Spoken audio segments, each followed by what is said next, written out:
So guys, it's Dr. Aaron McIntyre here with Revival Performance Physical Therapy, and today I'm showing you guys an exercise to strengthen your hip flexors.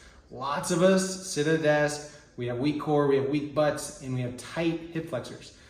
Stretching them is not a terrible thing, but a lot of times we over-focus on stretching them and under-focus on strengthening them. So we want to strengthen these hip flexors while they get a little bit stretched out as well. So not that this is stretching it, but strengthening it can kind of just help things move a little better. So what you're gonna do with this is called seated or long seated hip flexion. So you're gonna be in this long seated position, just like this. So my legs are nice and long and sitting upright, so I'm not just leaning back like this.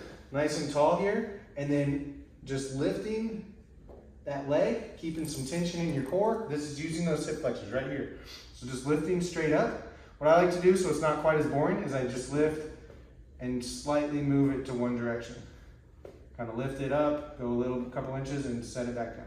All while bracing here so I'm not, rounding like this. So bracing here, so it's just using the hip flexors, lifting it up and back down. Doing that so you start feeling it here in the hips. Sometimes if it's weak, you may even get a little crampy feeling, so keeping that core tight. Doing the prescribed amount. I'd say most of you are probably going to just go till it's kind of tired and take a little rest. Go till it's kind of tired, take a rest. Hopefully that tiredness is around 10 to 15, but start where you need to start. So do the prescribed amount, have fun. Don't forget to subscribe.